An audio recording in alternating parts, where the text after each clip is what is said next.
తాకట్లో ఉన్న మీ బంగారాన్ని విడిపించి ఆ రోజు ఆన్లైన్ రేటుకి కొంటాం. Sharma gold company. వాగర్థావివ సంపృక్తౌ వాగర్థ ప్రతిపత్తయే జగతః పితరౌ వందే పార్వతీ పరమేశ్వరౌ. ఆదిత్యాయ చ సోమాయ మంగళాయ బుధాయ చ గురుశుక్ర శనిభ్యశ్చరాహవే కేతవే నమః. శృంగేరి జగద్గురు పీఠాధిపతులకి, కంచి పీఠాధిపతులకి నమస్కారములు తెలియజేసుకుంటూ కార్యక్రమాన్ని ప్రారంభిద్దాం. వీక్షించేటువంటి ప్రేక్షకులకి ఒక ముఖ్య గమనిక. అనేక మంది తమ యొక్క ప్రశ్నలని కామెంట్స్ రూపంలో తెలియజేశారు.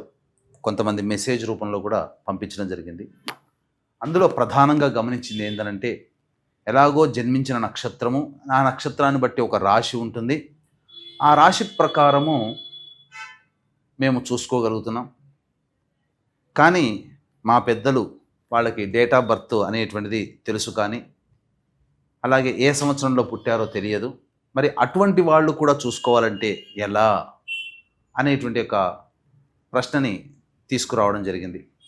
కాబట్టి వీళ్ళందరినీ కూడా దృష్టిలో పెట్టుకొని ఇప్పుడు ఏ నక్షత్రము ఏ రాశి వాళ్ళైతే జన్మిస్తారో ఆ రాశి మరియు ఒక మంత్లో ఒక డేట్ నుంచి ఇంకొక డేట్ మధ్యలో పుట్టినటువంటి వాళ్ళు ఒక రాశికి చెందిన వాళ్ళుగా మనకు తెలియచేయడం జరుగుతుంది శాస్త్ర ప్రకారము.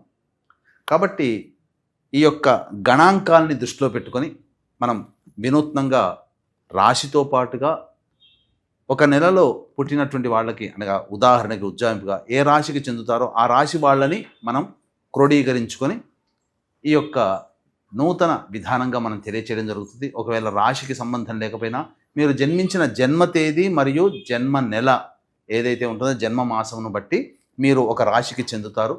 ఆ రాశిది ఆ ఫలితాలు కూడా మీకు కూడా ఉపయోగంగా ఉంటాయని చెప్పి తెలియచేయవచ్చు.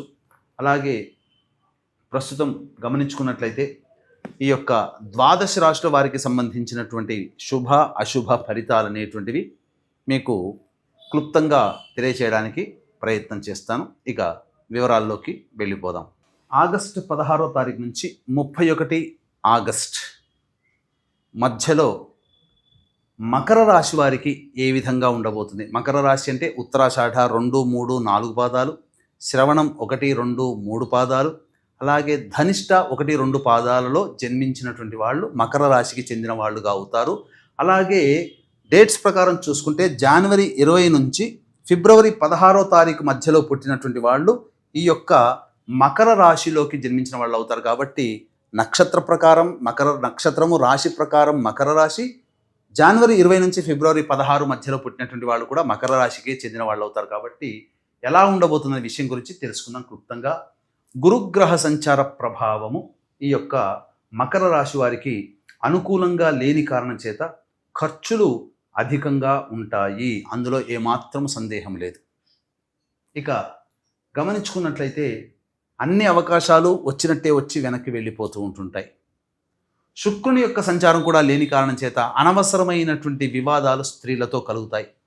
స్త్రీల మూలకంగా డబ్బులు ఖర్చు అవుతాయి. మీరు ఇచ్చినటువంటి డబ్బులు స్త్రీలు మళ్ళీ తిరిగి చెల్లించలేనటువంటి పరిస్థితి వస్తుంది. ఇలా మీకు అనుకూలంగా ఉండదు.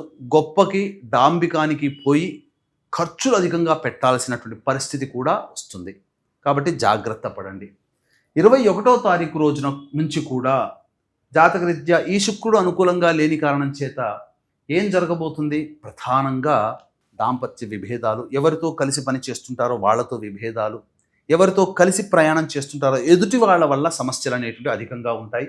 అలాగే బుధుడు కూడా అనుకూలంగా లేని కారణం చేత వ్యాపార పరంగా, వృత్తిపరంగా ఒడిదుడుకులు ఎదుర్కోవాల్సి వస్తుంది. ఉద్యోగాల్లో కూడా ప్రధానంగా డబ్బుతో లింక్ ఉన్నటువంటివన్నీ కూడాను మీకు ఇబ్బందికరంగా మారుతుంది. అన్నిటికంటే ప్రధానంగా బద్ధకం పెరుగుతుంది. ఏ పని చేయాలన్నా ఆసక్తి ఉండదు. మరియు స్టాక్స్ మార్కెట్లో అనగా లాభాన్ని ఆశించి చేసేటువంటి ప్రతి పని మీకు అవయోగంగా మారుతుంది. కాబట్టి పెట్టుబడులు పెట్టడానికి ఇది మంచి సమయము కాదు.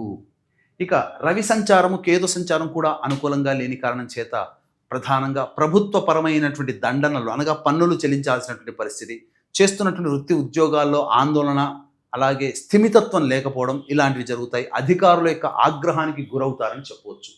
కుజుడు కూడా అనుకూలంగా లేని కారణం. ఈ కారణం చేత న్యాయ సంబంధమైనటువంటి విషయాల్లో మీకు అనుకూలంగా తీర్పులా రాలేకపోవడం కానీ, ఆస్తి పంపకాల విషయంలో మీకు అన్యాయం జరగడం కానీ, లేకపోతే ఏదైనా కానీ కోర్టు సంబంధమైనటువంటి విషయాల్లో మీకు తీర్పు వాయిదా పడడం కానీ జరుగుతుంది. ఇక రాహువు శని సంచారం కూడా అనుకూలంగా లేకపోవడం. అసలు ఒక రకంగా చెప్పాలి అని అంటే ఈ మకర రాశిలో జన్మించినటువంటి వాళ్ళకి నవగ్రహాల సంచారం కూడా అనుకూలంగా లేదండి. కాబట్టి తప్పకుండా దైవానుగ్రహాన్ని పొంది తీరాల్సిందే, ఇందులో ఏమాత్రం సందేహం లేదు. ఇది చూసినట్లయితే ఏ రాశికి ఇప్పటి వరకు ఏ రాశికి చెప్పినా 1-2 గ్రహాలు అనుకూలం లేకపోయినా మిగతా గ్రహాలు అనుకూలంగా ఉండడం జరుగుతూ ఉంటుంది, లేదా సగం అనుకూలిస్తే సగం గ్రహాలు అనుకూలించకపోవడం. కానీ ఇలా మకర రాశి వారికి ఆగస్టు 16 నుంచి 31 ఆగస్టు వరకు నవగ్రహాల సంచారం కూడా శుభ ఫలితాలను ఇవ్వలేకపోవడం.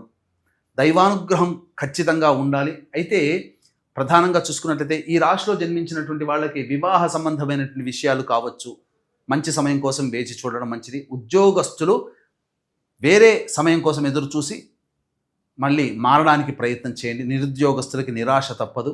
సంతానం కోసం ఎదురు చూసేటువంటి వ్యక్తులకి మీరు కాస్త సంయమనం పాటించండి. అన్ని విధాలుగా యోగకాలం అనేటువంటిది భవిష్యత్తు కొన్ని రోజులు ఓపిక పట్టడం, ఒక 2-3 వారాలు. తదనంతరం మళ్ళీ గ్రహాలన్నీ మారుతాయి, మంచి జరిగేటువంటి అవకాశాలు గోచరమవుతున్నాయి. ఏతావాత చెప్పుకొచ్చేదేనంటే అతి సాధారణమైనటువంటి ఫలితాలే కలుగుతాయి. కాబట్టి దైవానుగ్రహం తప్పనిసరి అని చెప్పవచ్చు. ఈ రాశిలో జన్మించినటువంటి స్త్రీలు ఎదుటి వాళ్ళని గుడ్డిగా నమ్మి డబ్బులు అప్పుగా ఇవ్వడం ఇట్లాంటివి చేయకండి. కోల్పోయిన అనగా మీకు ఇప్పటి వరకు గౌరవం ఇచ్చినటువంటి వాళ్ళే మిమ్మల్ని దూరం పెడతారు. కాబట్టి సంయమనం పాటించండి. సమయం అనుకూలంగా లేనప్పుడు మనం మించకూడదు అనే విషయాన్ని గమనించుకోవాలి. మీ మాట పట్టించుకోకపోయినా జాగ్రత్త పడండి, అంతే తప్ప బయటపడి మీ యొక్క అభిమానాన్ని తగ్గించుకోకండి. అన్ని విధాలుగా మహిళలు పురుషులు అందరూ జాగ్రత్త పడాల్సినటువంటి సమయం ఈ యొక్క మకర రాశిలో జన్మించినటువంటి వారు.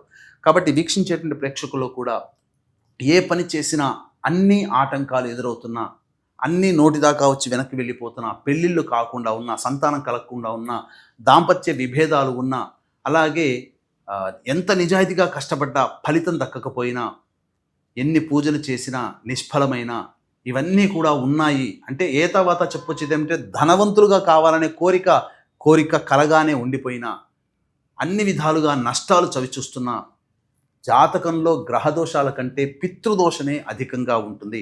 ఇట్టి పితృదోష నివారణకి గత పుష్కర కాలంగా అనగా 12 సంవత్సరాలుగా నిజాయితీగా చేయిస్తూ వస్తున్నాం. ఈ శ్రావణ మాసం అమావాస్య సందర్భంగా చతుర్దశి అమావాస్య ఆశ్లేష నక్షత్రం కలిసినటువంటి పరిపూర్ణమైనటువంటి మహత్యము కలిగినటువంటి రోజున మన పీఠం ఆధ్వర్యంలో పితృదోష నివారణ కార్యక్రమాలు జరపబడుతున్నాయి. 20వ తారీఖు లోపల మీ గోత్రనామాదులు నమోదు చేసుకోవచ్చు. అలాగే 21న బయలుదేరుతాం. 22వ తారీఖు రోజున జరిపించుకోవడం జరుగుతుంది. 23వ తారీఖు రోజున మళ్ళీ హైదరాబాద్కి వస్తాం. కాబట్టి అవకాశం ఉన్న వాళ్ళు కార్యక్రమం తదనంతరం కాంటాక్ట్ చేసి పూర్తి వివరాలు తెలుసుకోవచ్చు. ఇక రోజువారీ కార్యక్రమాల్లో 16, 17, 18 ఈ తేదీలలో మీకు వాహన ప్రమాదాలు చోటు చేసుకునే అవకాశం ఉంటుంది. వాహనం నడిపేటప్పుడు జాగ్రత్తలు పాటించండి. తల్లిగారి ఆరోగ్యం పట్ల శ్రద్ధ వహించాలి. మీ ఆరోగ్యం పట్ల కూడాను శ్రద్ధ వహించాలి. గృహోపకరణాలు, వాహన మరమ్మతులకి ఎక్కువగా ఖర్చులు చేస్తారని చెప్పవచ్చు. ఇక 19, 20వ తేదీలలో 21, 22 తేదీల్లో కాస్త ఉపశమనం, ధనపరమైన సమస్యలు తీరుతాయి. ఎదుటి వాళ్ళు కొంత సహాయ సహకారాలు అందించే అవకాశం ఉంటుంది. అన్ని విధాలుగా కొంత యోగదాయకంగా ఉంటుందని చెప్పవచ్చు. ఇక 23, 24, 25, 26, 27 తేదీలలో ప్రధానంగా సంతాన మూలకంగా విభేదాలు, సమస్యలు, ఖర్చులు పెరుగుతాయి. మనస్సు ఆందోళనగా ఉంటుంది. అనవసరమైనటువంటి వృధా ఖర్చులు పెరుగుతాయి. ఏ పని యందు కూడాను శ్రద్ధ ఉండదని గమనించాలి. ఇక 28, 29, 30, 31 ఈ 4 రోజుల్లో కొంతవరకు ఉపశమనం లభిస్తుంది. అన్ని విధాలుగా ఆనందదాయకంగా ఉంటుంది. రాని బాకీలు వసూలవుతాయి. కొంత సౌఖ్యంగా ఉంటుంది. ఏతావాత గ్రహ సంచార ప్రభావం వలన కొంత యోగిస్తున్నప్పటికీ కూడాను గ్రహ స్థితిగతులు సంపూర్ణంగా నవగ్రహాలు అనుకూలించలేని కారణం చేత ప్రతిరోజు కూడాను నవగ్రహాల చుట్టూ శివాయ నమః అంటూ 27 ప్రదక్షిణలు చేసి నవగ్రహ స్తోత్ర పారాయణాన్ని 11 మార్లు పఠించండి. తప్పకుండా వచ్చే సమస్యలు నివారింపబడతాయని చెప్పవచ్చు. సర్వం శ్రీ ఉమామహేశ్వర పరబ్రహ్మార్పణమస్తు.